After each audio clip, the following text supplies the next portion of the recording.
Now, after spending 2 months in South Korea, both working remotely and sightseeing up a storm, we wanted to break down exactly how much we spent over those 2 months so you can see exactly how much it costs to live in the places you travel. So in this video, we're going to break down the cost of accommodations, public transportation, food, activities, and the other little odds and ends that are going to be included when you travel someplace. So whether you're going to do a long visit of a couple of months like we did, or you're just going to do a regular short visit, this video is going to give you a better idea of how much things cost in South Korea. Now, in case you're new here, I'm Kendra Lucas. And I'm David Lucas of Lucas World Travel. Now, Kendra and I are two Americans. We sold everything and left America to travel the world. And most recently, we decided to slow down our travels and try to stay in our destinations more like a month at a time in each destination. And we've really enjoyed that because it gives us an opportunity to rest and explore and be excited and see as much as we possibly can. But we also get to work while we're continuing our travels. For example, we spent 6 months in the Caribbean and we loved it. And we spent 6 additional months in Asia and we loved it as well. So we were able to really spend time and to take time in those areas. If you'd like to know the cost of living in those areas, you can check out our videos about that. But for now, we're going to jump into the cost of living in South Korea. So we're going to break this down, showing you how much a month in Seoul cost us and showing you how much a month in Busan cost us. And it's actually quite surprising how different the prices for each city are. So let's break it down. So for accommodations in Seoul, we booked an Airbnb for 28 days, and that came to $1,689.04. Now, we chose to stay right in by the palace, Gyeongbokgung Palace, which is an area that has the most amount of tourist attractions. So we paid a more premium price for this area. And I'm glad we did because we were so close by the palace. We usually walked around the palace for exercise several times a week. So we really got to enjoy that area. But Seoul also does have more affordable apartments on the other side of the river. Those start as low as $800 a month. So you can find some very affordable accommodations in Seoul. The thing is, the apartments on the other side of the river require about a 50-minute commute by public transportation to get to the tourist areas. And I just didn't want to deal with that 50-minute commute every time we wanted to go into the city. So that's why we paid a bigger price in order to be in the area we wanted to be in.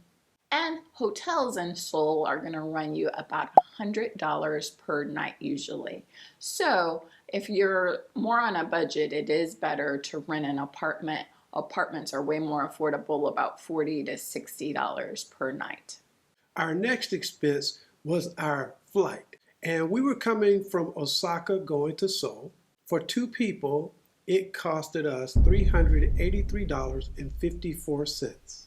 So because we were already in Asia, we were lucky enough to find very affordable flights. So they came to about $190 per person to get to Seoul. And one good thing about being in Seoul, their public transportation system is so very good that we didn't need to rent a car, and we hardly had to take any taxis as well.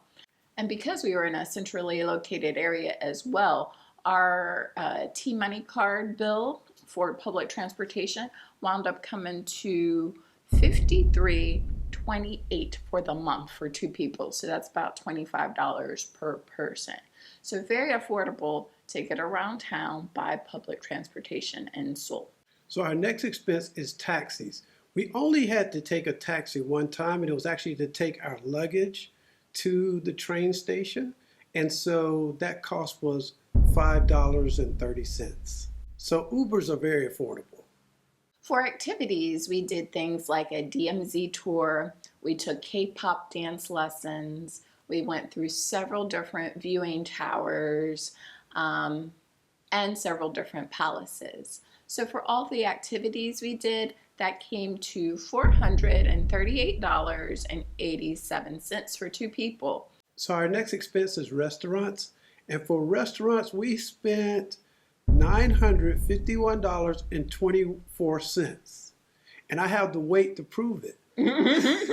So you can't really go to places like South Korea and be on a strict diet because it's just not going to happen.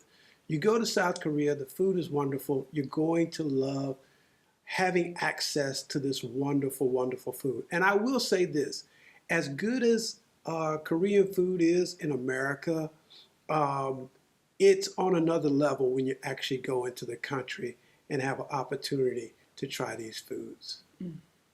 Yes, in general, we do spend a lot on restaurants. We know that. We're trying to get the budget down. So typically we're spending about $800 to $1,000 a month on restaurants anyway. Now, on average at the restaurants, if we would get something like takeaway, that could be as low as $10 for a meal for two. So just $5 a person for some quick takeaways. But if we did a sit-down restaurant, more often than not, the bill's gonna be $20 to $40 for the both of us. So I think the most we paid was maybe $43 for the both of us to have a meal at a sit-down restaurant. Or it would be like $24 at a sit-down restaurant. So that would be like $12 per person, or about, I'd say $21, $22 per person at the max. So that's what you can expect to spend at restaurants in South Korea. So in the grand scheme of things, that's pretty affordable. And that's why at the end, I eventually decided to give up cooking and just do those $10 takeaways. $5 a meal to have somebody else prepare the food for me, definitely worth it. Our next expense was groceries. So when we first arrived in Korea, I did try to cook, but I found groceries to be quite expensive, actually more expensive than eating out. So I tried to buy groceries and eventually I just gave up and we ate out more. But at the end, our monthly grocery bill came out to be $438.87. So that was maybe 2 weeks of me trying to cook and realizing the meals I was making wasn't any cheaper than eating out. So then we kind of doubled down on eating out after that. So our next expense is phones. So for our US phones, we use Google Fi, and the bill for that month was about $45. And for international data, we use Airlo for our eSIMs, and that cost about $35, which brought us to a total amount of $100.68. And then you have your little miscellaneous expenses that always come up. So for pharmacy products, we wound up spending $24.20. And South Korea really does have some nice shopping, so we fell into a little bit of a shopping hole while we were there. So our shopping total came to $164.24. Now, if you combine all that together, it comes to a grand total of $4,232.70 for a month in Seoul. All right, so now that we know how much it costs to go to Seoul for a month, let's move to Busan.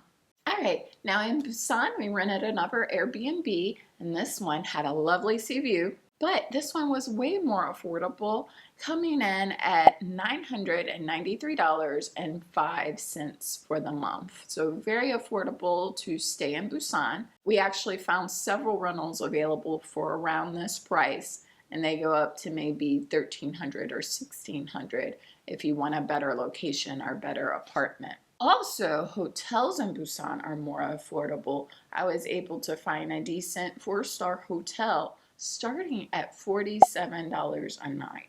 So just in general, Busan's a lot more affordable than Seoul. So our train tickets from Seoul to Busan for two people was $89.33, which was awesome.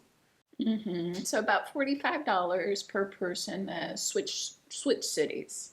And once you're in Busan using public transportation, we spent about $37 for the month for us to get around. So that's about what, $18 per person. So very affordable to use public transport. Again, rental cars are totally not necessary. I think we only took 2 taxis while we were in Busan.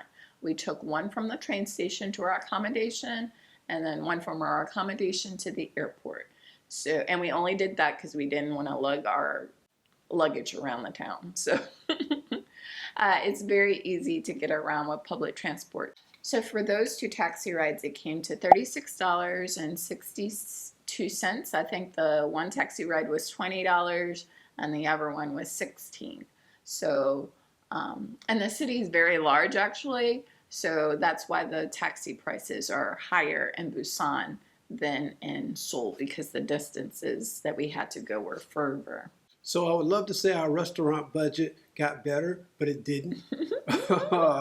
So restaurant, we spent $1,120.40. So I think that's up about another $100 as to what we spent in Seoul. Yeah, in Busan, I had pretty much given up cooking. So our grocery bill dropped, but our restaurant budget went up quite a bit. So for groceries in Busan, we wound up spending $294.93. So for groceries, I just bought things for like breakfast, and we also had to buy bottled water in Korea because the tap water kind of made our stomachs upset. So grocery budget dropped quite a bit. Restaurant budget went up quite a bit, but in the end, we spent about the same for food in both cities. So that's only a difference of $25, so pretty much the same. And I just enjoy the convenience of eating out a lot more than having to, do the expensive groceries and the labor of cooking. So for activities, we spent $323.01. We got a chance to do the luge, which was a lot of fun. I would highly recommend that if you have an opportunity to do that one. We took a day trip to the city of Gwangju, and we took a cable cart ride, and we enjoyed them. Were they expensive? Not really. For the time you spend and the experience, I don't think they were expensive. For us, our activity budget came under budget for Busan. So was that $323? Normally, we always spend about $400 on activities. So that was a little bit under budget for us, to be honest. For our phones, we spent a bit more in Busan for whatever reason. I think we just bought more data.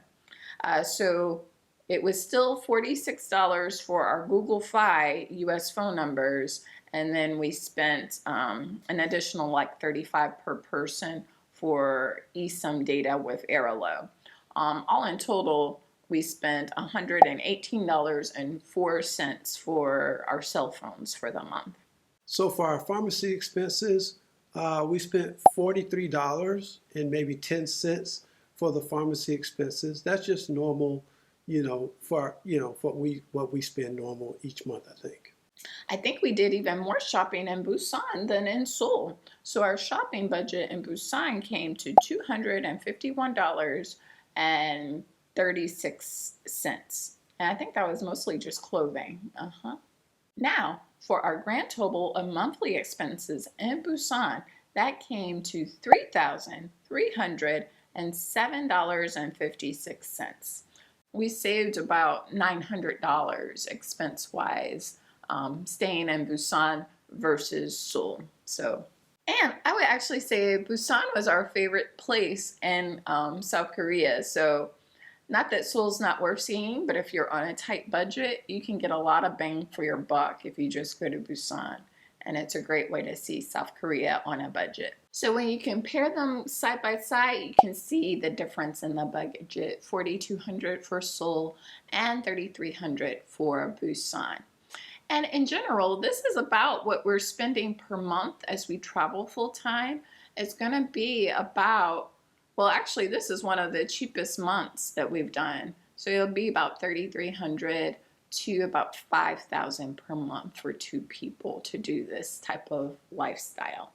And naturally, if you eat out a lot less, you will spend a lot less. But for us, it's just like something that we enjoy. Plus, it's a good way to experience more of the city, experience more of the culture.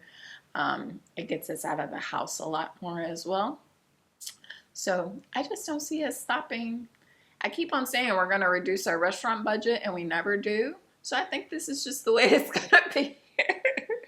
But like I always say, a full-time travel budget is always going to be a little bit more expensive than how you normally just stay in your how you normally are in your hometown with your fixed costs, because you just can't help the expense of airplanes, for example, or even eating out. So you're always going to be spending a little bit more to do a full-time travel lifestyle, but it can still be relatively affordable.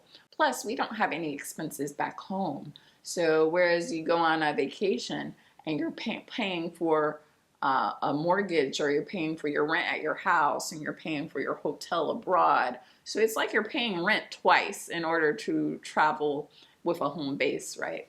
But for us, these are just our monthly expenses. We don't have anything else to pay back at home. So it also makes full-time travel more affordable for us as well. But if you'd like to see even more cost breakdown around the world, do check out our full playlist. I'll link it up here and in the description box below. And subscribe for even more travel tips from all around the world.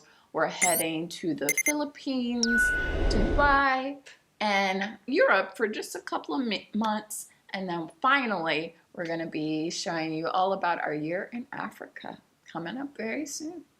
All right, well, as always, guys, thanks so much for watching.